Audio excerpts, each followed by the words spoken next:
And so begins the grand tour for my mom and dad.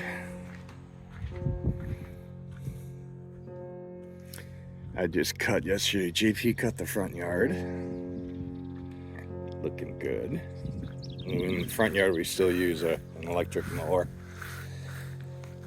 so it all mulches and helps. And I let it grow tall. You can see actually the line there. This is about 4 inches, and that's probably close to 2.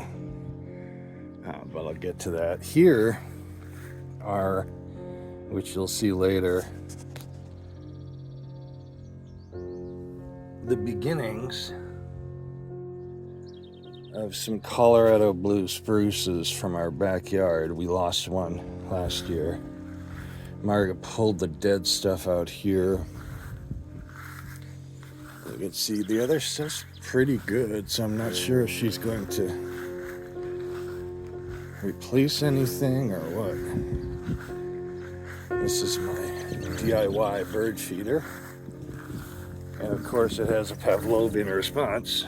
I actually shouldn't do that because I'm not feeding them, but I ring the bell every time I fill it with seeds. That's all of our property. I'm actually gonna walk all the way down and around. It's a bird roost I built years ago. And it's full of finches. Tough little guys. I gave them a patio. I'm actually gonna put a shingle up there, believe it or not. Formerly mine, now JP's truck.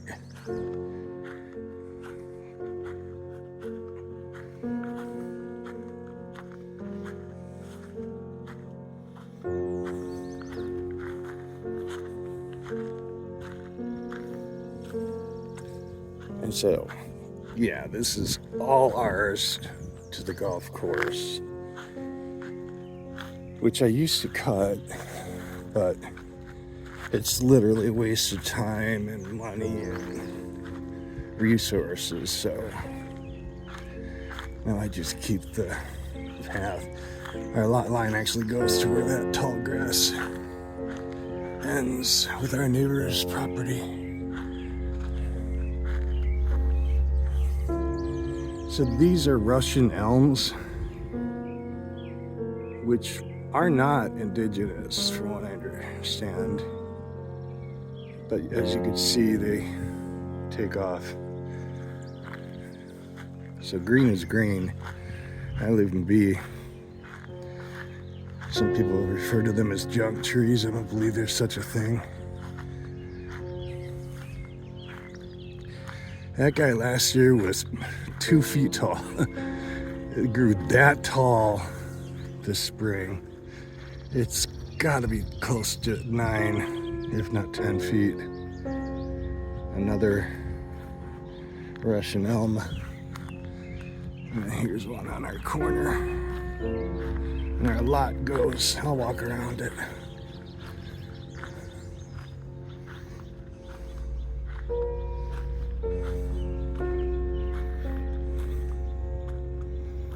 This is our neighbor's garden. They grow all kinds of great stuff. You can see corn coming up real nice.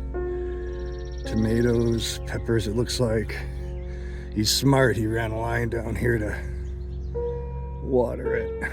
But right there, that box is right where our pin is. Piece of rebar, actually. And then I cut in a little bit here, but as you see the path, the lights are right on our line. It's a nice vista.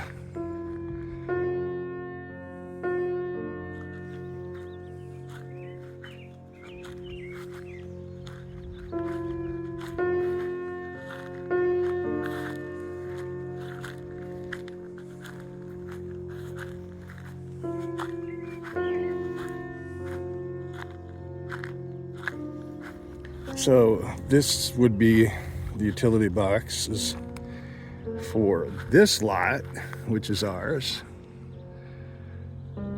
going from there to, I don't know.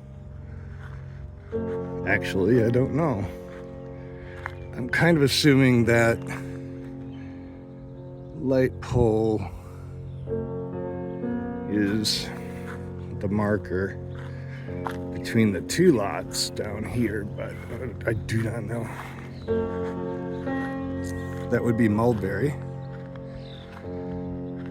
They will fruit early. And then I cut around what I call my construction site. Basically just where I dump my crap. There's tea stakes and everything in there, but when I need it, I come down and get it. But yeah, this bad boy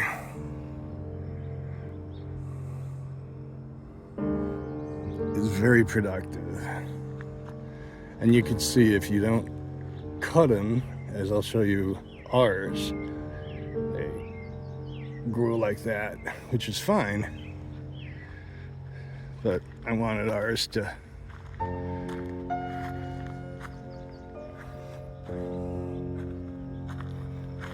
be more like regular trees. So this would be the second utility boxes for, yeah, it kind of makes sense, doesn't it? That line all the way to the golf course where the tall grass ends, which we'll walk to. And yeah, we've had windstorms, so some of my solar lights are laying somewhere else.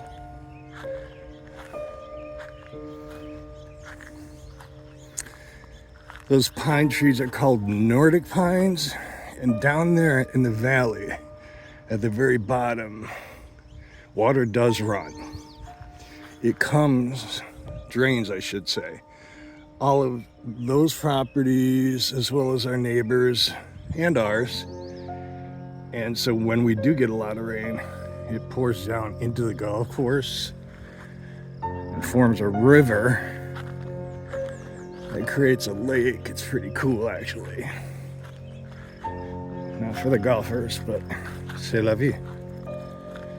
So here I started cutting around a Nordic pine because my plan is this year to put solar Christmas tree lights on that bad boy. I just thought it was a perfect location. It's not our property, but they're not going to care. You could see the neighbors cut trees down there. Nobody seems to mind. But yeah, this tea stake is the corner of one lot line of ours. Beyond it, the golf course. And then it goes to that tea stake.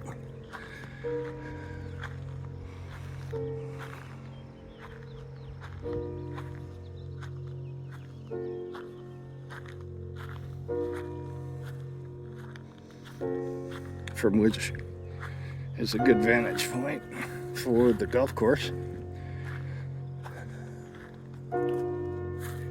So we are on one of the tees. Actually, this runs long 600 feet, I think, of shared border with the golf course.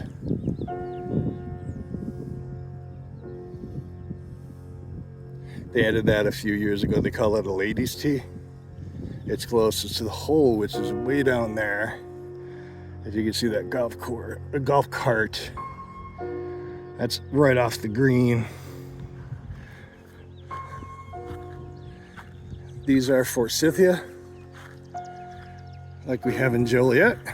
Same, except in Joliet, when they blossom, they last a lot longer.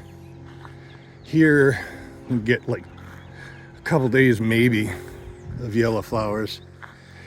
Those are my pears, which I continue to fight to keep alive, and they're doing really well actually, but they have blight. So I have an organic antifungal copper something or else that I spray a couple times a year on them. And last year we actually had a pair for the first time, and they've probably been out here about 8 years. And they were small when I bought them at Walmart, but they are no longer. So let them grow. This is a Russian olive, which I personally love for many reasons, including the color, the sage color of the leaves, and this. The bark is so pretty. And yeah, there are thorns everywhere, so people don't like them, and also call them junk trees, which again, do not exist in my world. This is my boy. As you can see, it's not on our property. That's where the golf course line is, the white stakes. But I can't imagine that they would cut them down. You never know. These are the blue spruces that I showed you in the front. And we lost one right here last year. Hence, rebuilding. Those would be transplants from the mother iris, which I'll show you in a minute. So there are 1, 2, 3 here. These are Marga's roses, which are starting to bloom.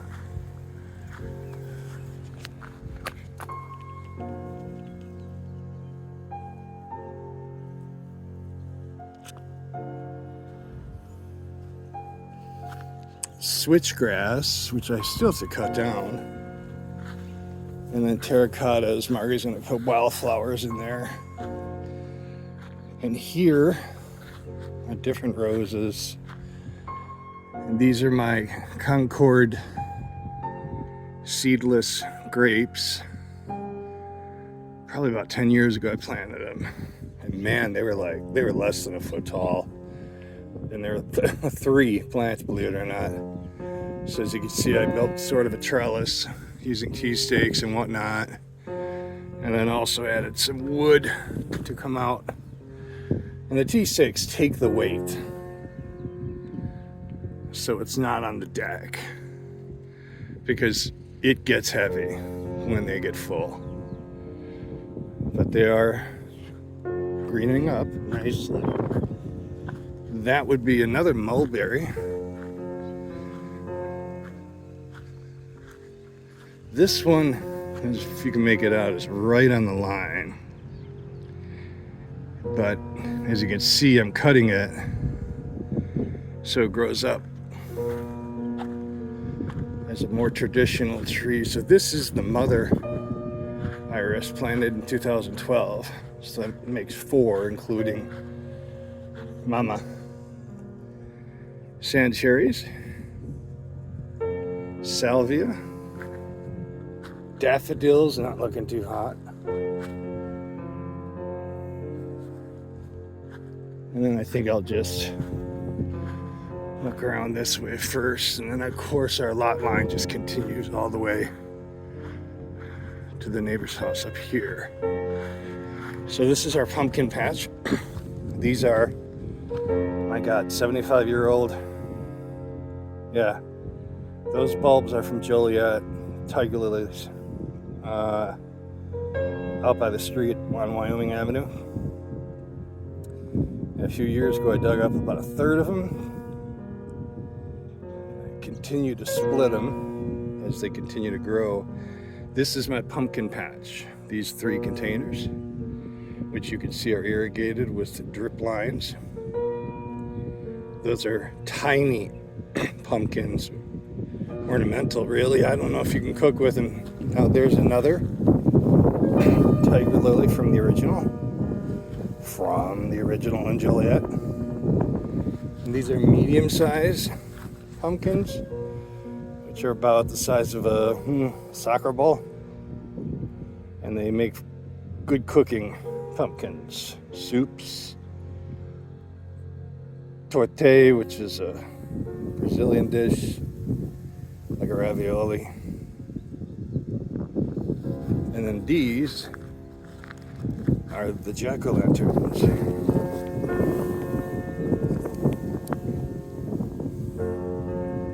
So you can see these bad boys are quite happy. We've had decent rain. So these would be irises 4 and 5, I think, including the mothership. And all of our, what they call shabby chic decor,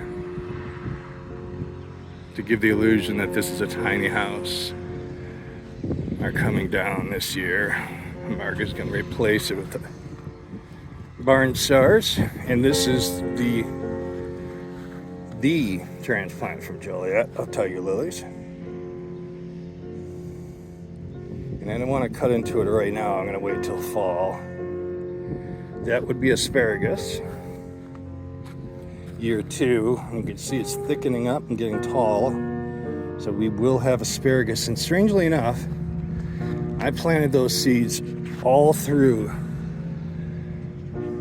this area with the timbers, and they only grew in this corner.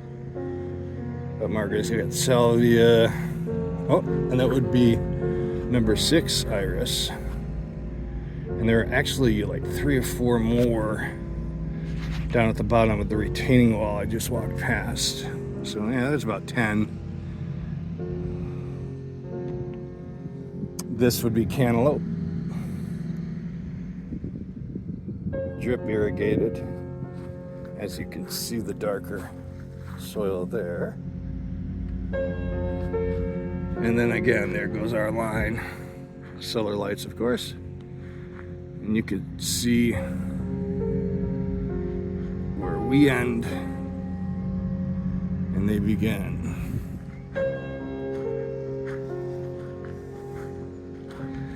And I mentioned to Mom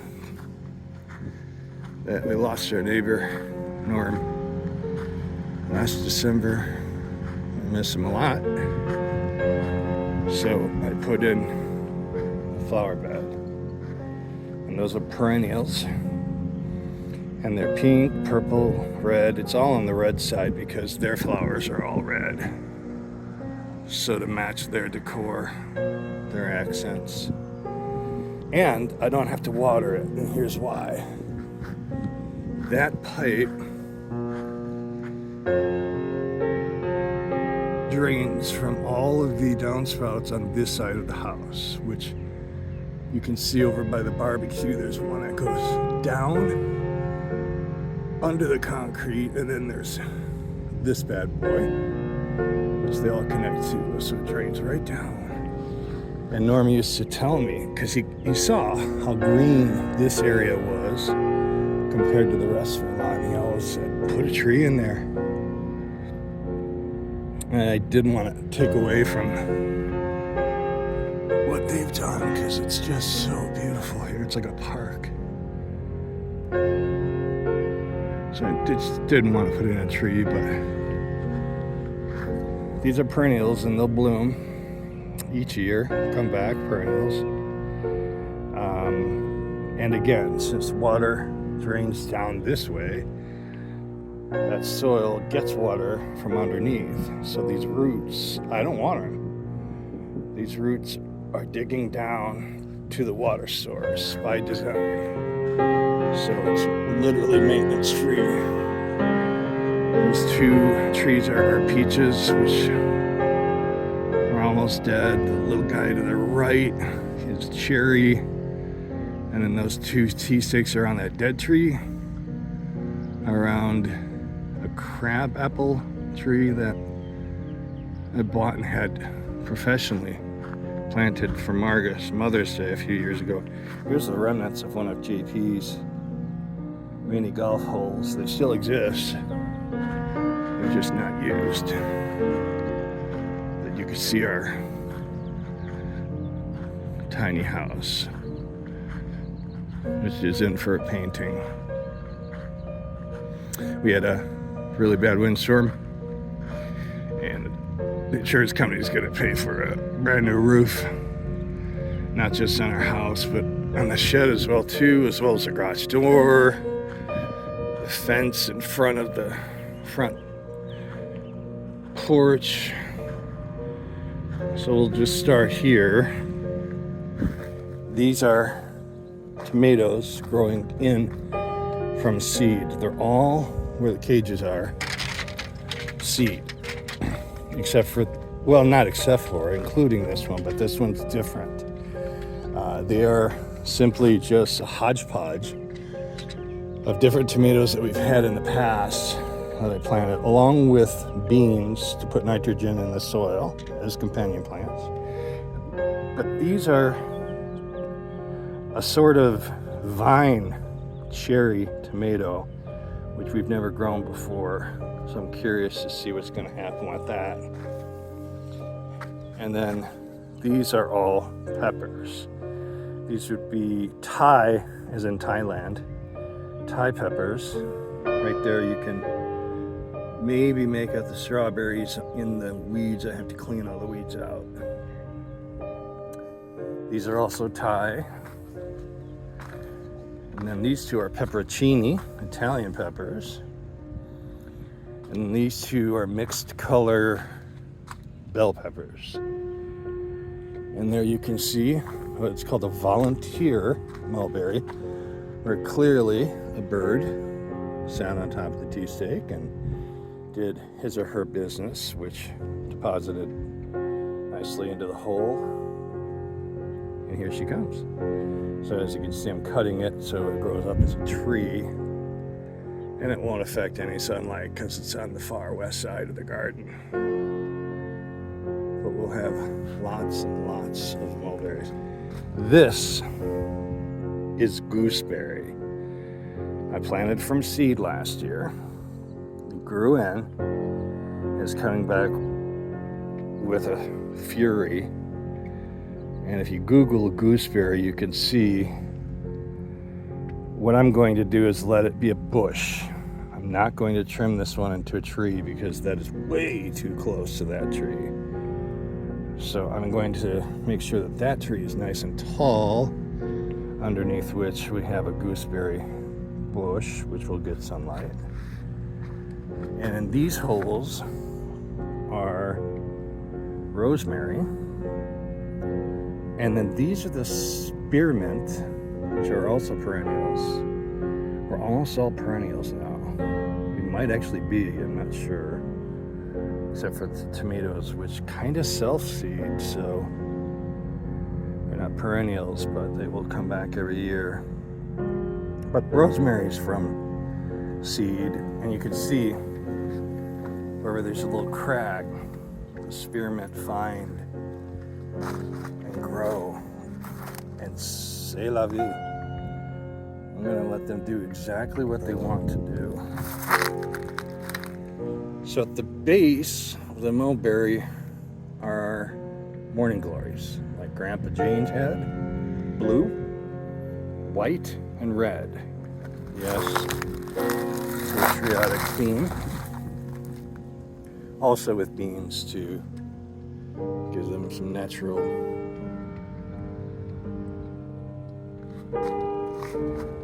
product. And all through here are just flowers. Now these are all blue and they're all perennials. They're also volunteer seeds from here, which made their way down, and I'm sure will grow and go up the fence right there, which is good. In here, since it cracked wide open, I decided I'm just gonna take advantage of it. I planted zucchini, but I see nothing so far. So time will tell, but I think time's working against me now. Here is lavender. Again, no seeds. There is rhubarb, red rhubarb, and lavender. both of which seem to be coming up, as well as little seedlings from there, which I'll get to in a second. You can see right here.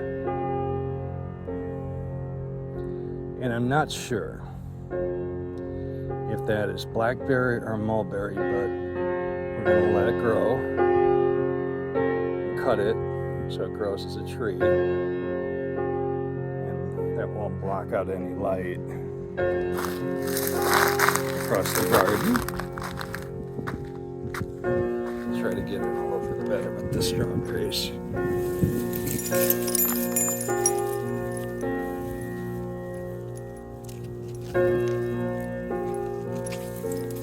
I just gotta get in there and fix that. So, okay, so this is a mix of mulberries and blackberries. It was blackberries. You can see how thick some of those canes are. I mean, at the base of the ones on the inside, they're literally an inch thick. And then suddenly mulberries started shooting up. Again, birds taking care of business, and the circle of life continues. And I read that they're going to fight, and one's going to become dominant. But last year was the year I thought it was going to happen. The darker ones are the blackberries, and the lighter ones are the mulberries. So yeah, that's probably mulberry. But as you can see in that mess, they are coexisting, which is a surprise. Totally unexpected. Here I have a couple extra cages, so I, again, just took some tomatoes from last year and planted them here. We had potatoes in there, and there still are some, and I can see them coming up. And there are also gourds, which I think are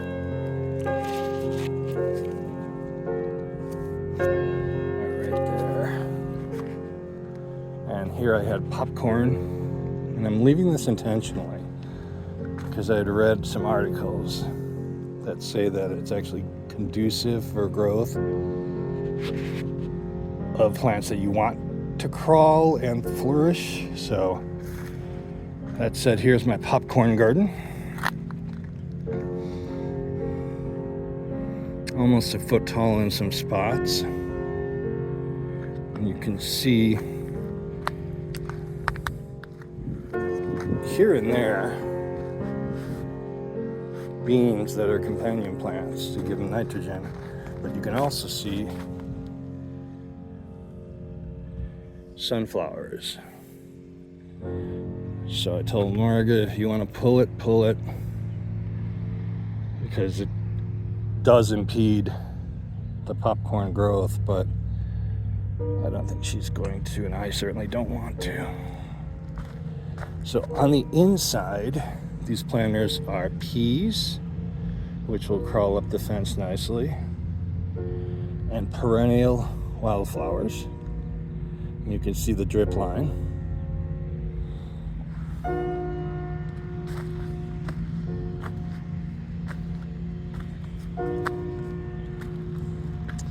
My wood pot, which last year I never added to for the first year, because we used to do it almost weekly. But I took half of the pavers from my pit and built Norm's flower garden over on their property, on my property, next to their property. So on the outside, you can see more drip line, and there are cucumbers, as well as perennial wildflowers. And this is a little planter that JP painted years ago, probably about 10 years ago or more, in which I grow marigolds, which you can see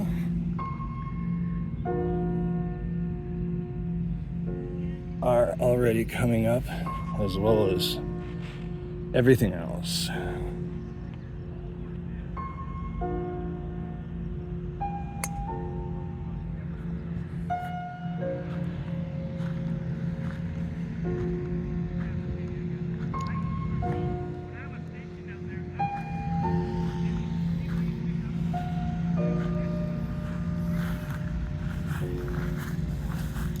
So you can see the line. And again, JP actually yesterday cut the front and the side yard with an electric mower set to 4 inches so it grows high. And as I learned at Kugler, let it grow high and let it lie. So it's a mulcher, which just macerates. I mean, it literally pulverizes, powderizes. I never see a single blade.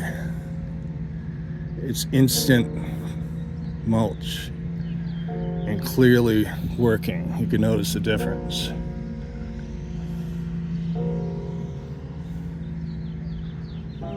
So that would be our tour as in Chicago. These are all JP things. And this is my second Subaru. My first was the one I bought from Lynn and Andy. That would be the Croatia flag. So yeah, it's my ride. It's a beautiful spring day in McCook, Nebraska.